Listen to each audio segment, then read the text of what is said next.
Pemirsa, momen memilukan terjadi saat seorang remaja Palestina berusia 15 tahun tewas oleh Zionis Israel.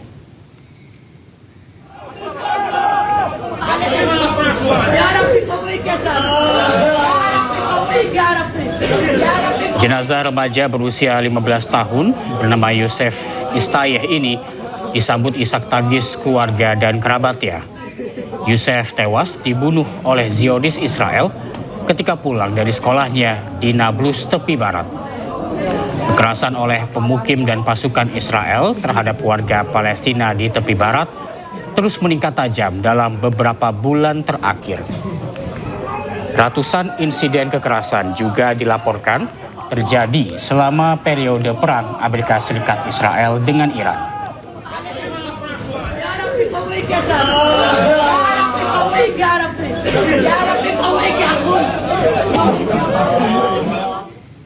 Pembantaian dilakukan oleh Zionis Israel terhadap anak di Gaza, Palestina.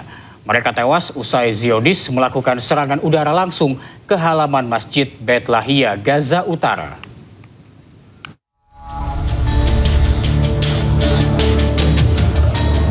Suara sirine ambulans berbunyi kencang membawa para korban serangan udara Israel ke rumah sakit Al-Shifa di kota Gaza.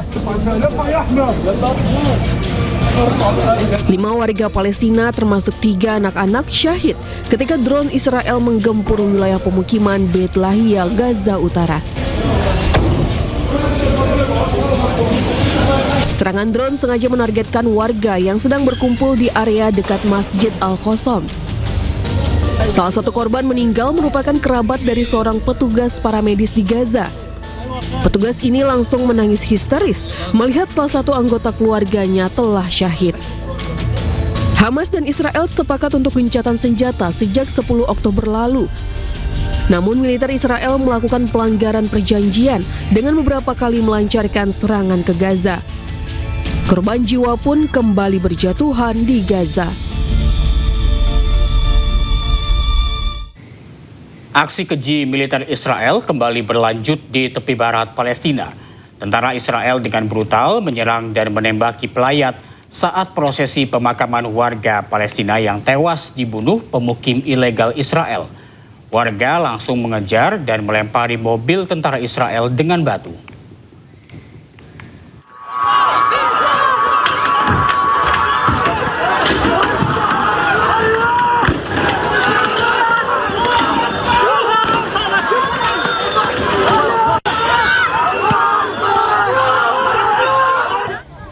Tentara Israel menyerang sebuah prosesi pemakaman di desa Al-Mugayir sebelah timur Ramallah, tepi barat Palestina.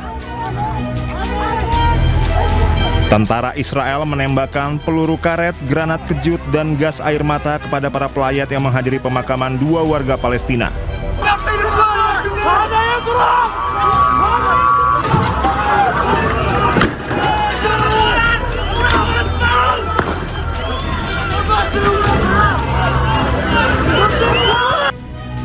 Proses pemakaman ini digelar untuk korban serangan pemukim ilegal Israel di tepi barat.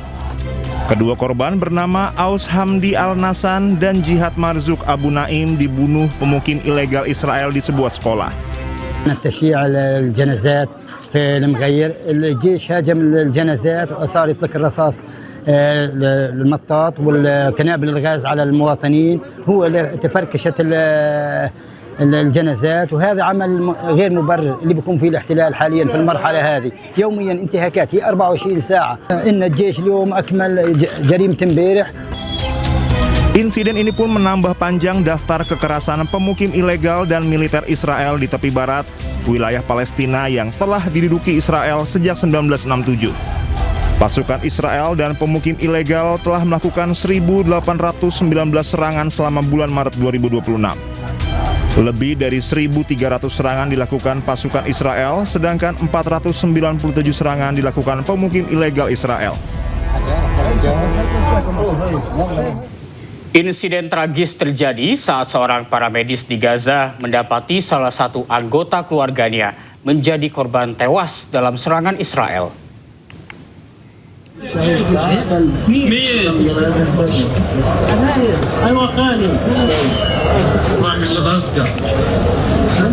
Para medis ini menangis saat bertugas melakukan evakuasi korban serangan di Beit Lahia, Gaza Utara. Ia tak menyangka salah satu jenazah yang ia tangani adalah keluarganya sendiri.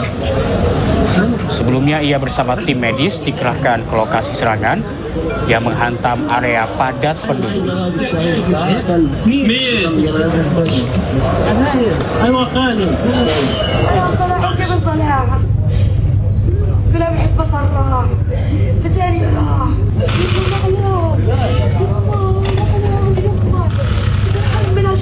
Pemandangan menyayat hati juga terlihat saat seorang ibu berpamitan dengan kedua anaknya yang menjadi korban tewas.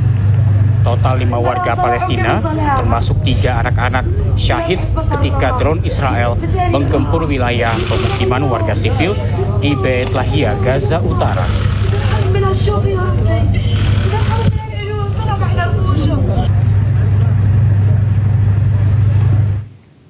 Di tengah kehancuran tanpa henti di jalur Gaza, sebuah pemandangan memilukan terungkap ketika pemakaman berubah menjadi tempat perlindungan terakhir bagi pengungsi Gaza yang kehilangan segalanya akibat konflik.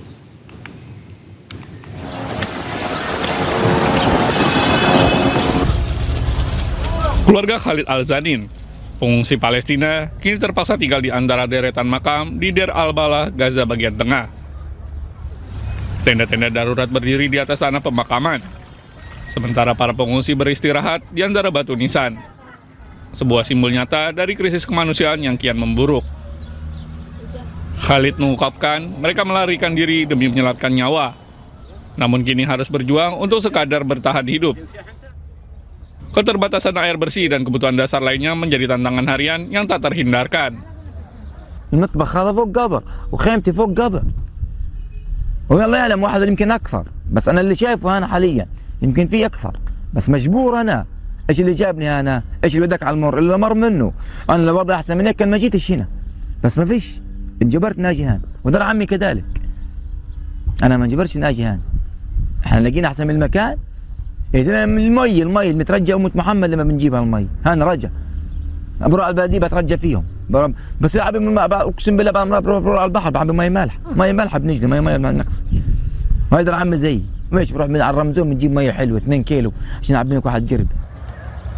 Lebih dari itu, ia mengaku cemas membesarkan putrinya di tengah kondisi yang penuh ketidakpastian dan bahaya. Kini, di tanah yang seharusnya menjadi tempat peristirahatan terakhir, kehidupan justru dipertaruhkan setiap harinya.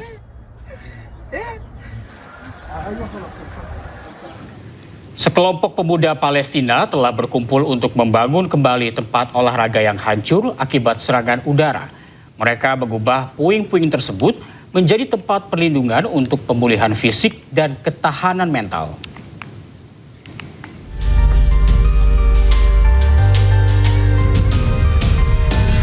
Rekaman yang diambil pada hari Rabu waktu setempat menunjukkan pusat kebugaran beroperasi di dalam bangunan yang rusak dengan beberapa pria muda mengangkat beban dan berolahraga di tengah reruntuhan.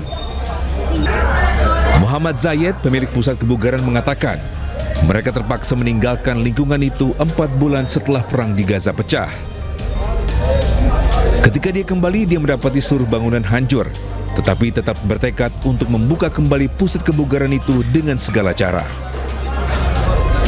اول شيء هذه الصاله مش ما كانش موجوده في الحرب يعني موجوده من قبل الحرب انشأناها قبل الحرب تمام فبعد 3-4 شهور من الحرب كنا احنا نازحين من المنطقه صرنا المعدات زي ما هي في المكان في نفس المبنى هذا رجعنا على البيت لقينا المبنى مقصوف تمام كان صعب جدا ان نلعب في هذه الصاله صعب جدا لكن احنا كان عندنا عزيمه ان نرجع النادي من اول جديد شلنا الردم اطلعنا الاجهزه من تحت الردم قعدنا تقريبا بحدود الشهر واحنا ننظف ونشيل ردم والى اخره بعض الاجهزه كانت يعني لا تصلح للعمل ثاني لكن عندنا تاهيلها من اول جديد بعضها رجع زي اول وبعضها لا يعني بس لكن الحمد لله الامور كويسه. احنا بنيجي بنفرغ طاقه سلبيه بنفرغ من الضغوطات اللي مرت علينا بالفتره اللي فاتت من الحرب من الى اخره فالرياضه طبعا حياه وانا بناشد كل الشباب تيجي تلعب رياضه وتمارس الرياضه تفرغ الطاقه السلبيه اللي موجوده من الشباب لأنه أنتم عارفين وضعنا وظروفنا، لا في شغل ولا في عمل ولا في شيء ولا دراسة ولا جامعات، لا الشباب ولا الأمور هذه، فيفرغوا الطاقة في الرياضة. Sebelumnya, perang di Gaza dimulai pada 7 Oktober 2023 setelah Hamas melancarkan serangan terhadap Israel, menewaskan 1.139 orang dan menyandra lebih dari 200 orang. Israel menanggapi dengan kampanye militer skala besar yang mengakibatkan 72.289 kematian warga Palestina dan 172.040 luka-luka. Pemirsa, sebuah foto viral tunjukkan spanduk berbahasa Ibrani terpasang di kompleks rumah sakit Indonesia di Gaza. Spanduk diduga dipasang oleh tentara Israel.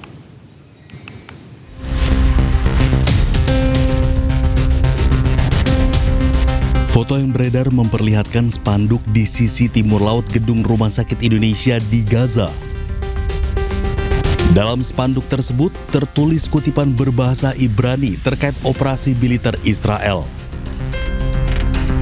Sumber lokal menyebut kejadian ini terjadi sejak awal April saat tentara Israel masuk dan melakukan perayaan hingga ke atap gedung rumah sakit. Saat ini gedung Rumah Sakit Indonesia disebut dalam kondisi kosong tanpa aktivitas medis. Mercy Indonesia menegaskan penguasaan wilayah Gaza Utara merupakan kejahatan kemanusiaan. Mercy juga mendesak pemerintah Indonesia untuk menyampaikan protes keras sekaligus mendorong penarikan pasukan Israel dari wilayah yang diduduki. Penyalahgunaan fasilitas rumah sakit dinilai melanggar hukum humaniter internasional termasuk Konvensi Jenewa 1949.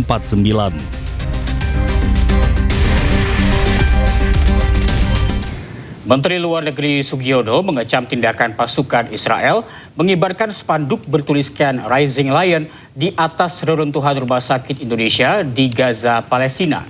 Indonesia melarang penggunaan simbol propaganda militer di fasilitas Indonesia.